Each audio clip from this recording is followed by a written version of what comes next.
el peor campeón mundial que vi. Bueno, antes de empezar, agradezco a los que ya se suscribieron y les quiero pedir a toda la gente de Racing que no se vaya a ofender, porque voy a poner de ejemplo algo de su equipo, pero no va en desmedro de ninguno de ustedes, ni de jugadores de aquel entonces, ni de cuerpo técnico, y ni de hinchas tampoco. En ese mundial fatídico de mediados de la década de 1990, en Estados Unidos, después de que todos los equipos jugaron las dos primeras fechas, parecía que Argentina iba a ser el campeón y que el subcampeón iba a tener una diferencia abismal con nuestra selección. Todo hacía parecer eso. ¿Te acordás? El clima que se vivía, lo firme que estaba Argentina, las dudas de los demás, Italia que empezó malísimo, siguió un poco menos malo, siguió un poco menos malo, y llegó a la final y llegó hasta los penales en la final. Ese fue el segundo, con ese nivel. Y el primero, si en la final, en 120 minutos más adicionales, no pudo quebrar la diferencia contra un segundo que era tan malo, es que era un poquito menos malo, pero también era malísimo. Porque las cosas son así. Son términos referenciales. Hay que estudiarlo de acuerdo al ecosistema en el que se desenvolvieron. Esto es parecido al torneo Apertura de Argentina 2011. ¿Se acuerdan? Boca era dirigido por Falcioni. El campeonato tenía 19 fechas. Y ganaba el campeonato el que más puntos sumaba. Hago la aclaración porque hoy no pasa eso. En un campeonato de 19 fechas, todos contra todos, Boca lo ganó por una diferencia de 12 puntos contra el segundo. 12 puntos de diferencia sobre Racing. Racing fue el segundo. Y acá les pido que no se ofendan. Si en un campeonato de 19 fechas el ganador lo gana por 12 puntos de diferencia, quiere decir que hubo un campeón, pero que no hubo un segundo puesto. El segundo puesto no existió. El tercer puesto tampoco existió. Y el cuarto tampoco. El que salió subcampeón tenía un nivel de quinto puesto para lo que era ese campeonato, debido a que el campeón era muy superior. Y eso se marcó en la tabla. Quiere decir que ese torneo 2011 lo ganó Boca primero, segundo puesto vacante, tercer puesto vacante, cuarto puesto vacante, quinto Racing, aunque la tabla diga segundo, a 12 puntos de diferencia. No se ofendan los hinchas de Racing, que no es una crítica, no es una burla, nada. Es para dar un ejemplo de lo que pasó en 1994. Después de ese segundo partido, apareció eso feo que todos sabemos. La Federación Internacional metió la mano. La segunda prueba estaba toda adulterada. Debió ser anulada, la AFA no defendió.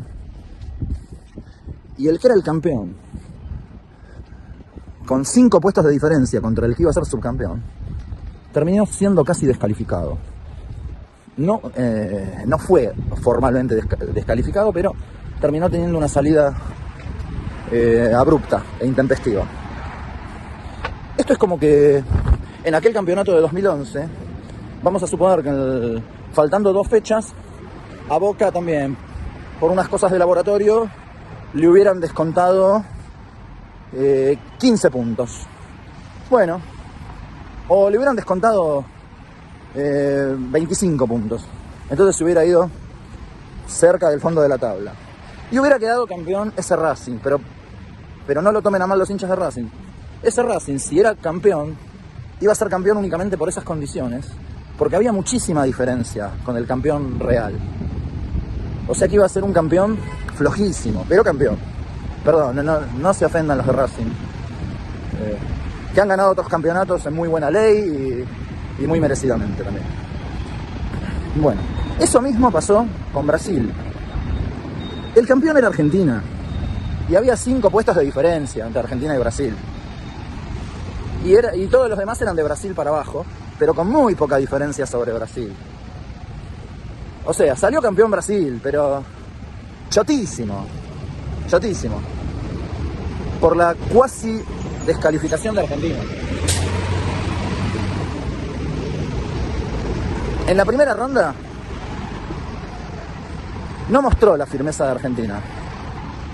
En la segunda ronda, a Estados Unidos le ganó por un gol de diferencia. Después creo que jugó con Holanda. Con Holanda, que no le sobró nada. Contra Estados Unidos tampoco le sobró nada. Con Holanda terminó en 3-2 con gol de Branco.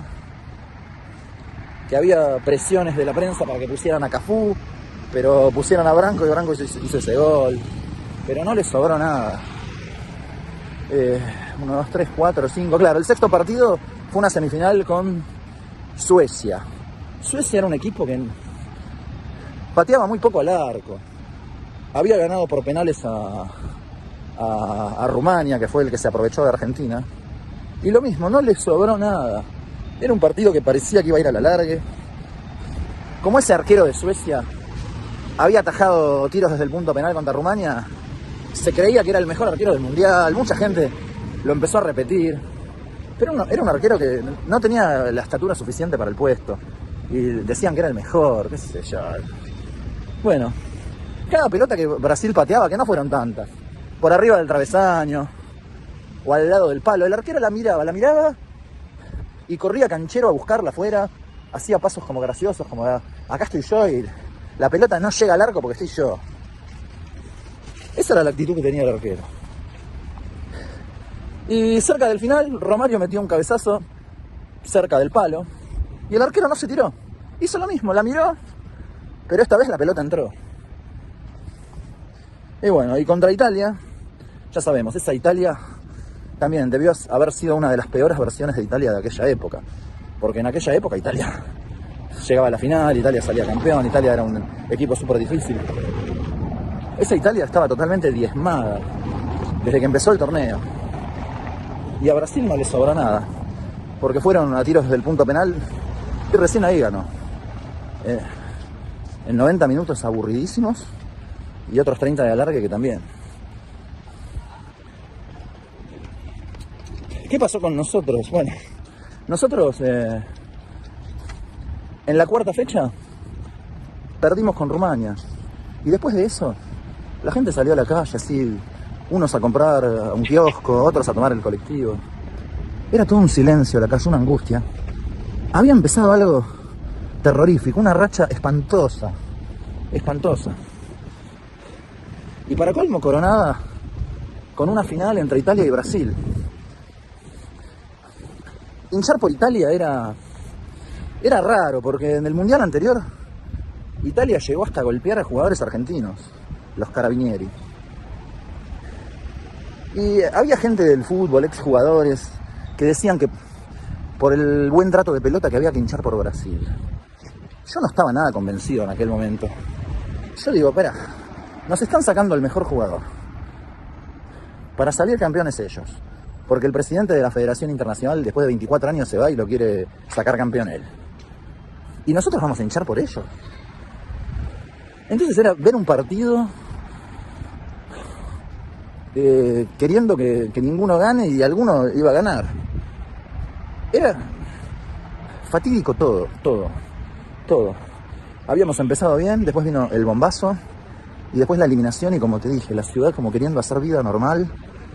Ya había oscurecido.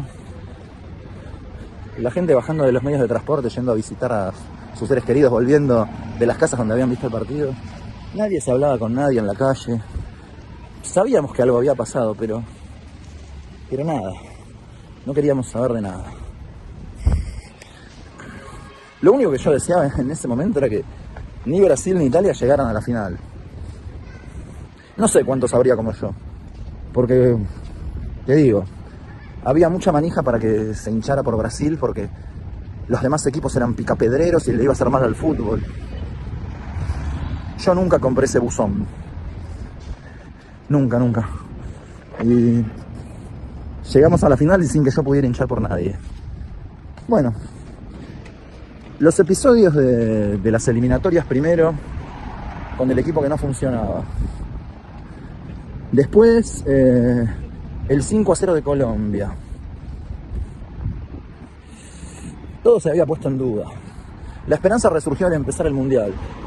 Pero antes del Mundial, era todo cuestionado y hasta se le empezó a hacer la fama a esa selección, se le empezó a hacer una fama falsa de que era un equipo indisciplinado, poco trabajador, porque había que ir inventando un escenario para la llegada del próximo.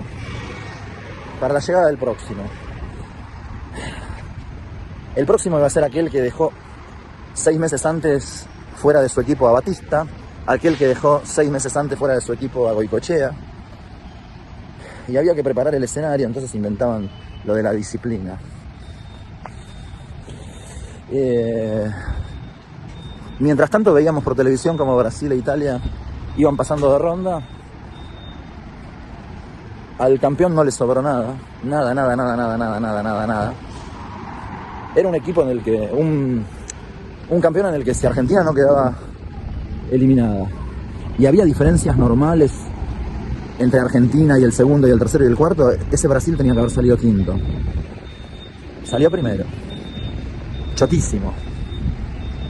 Fue el peor campeón mundial que vi. El peor. Y algunos me van a decir, pero sí, pero a ver, ¿en serio? Italia 82, ¿fue mejor? Fue mucho mejor. Fue un equipo sumamente sólido a partir de la segunda ronda y un equipo muy definidor.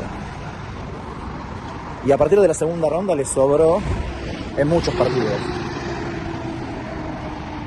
Y hasta el momento no vi ningún otro campeón que haya sido peor que ese Brasil del fatídico Mundial de 1994, del cual yo no quería hablar. Por suerte ya dimos vuelta a la página definitivamente en 2022, en diciembre de 2022. Bueno, por acá van a ver el próximo video. Gracias a los que se suscribieron. Chau, chau.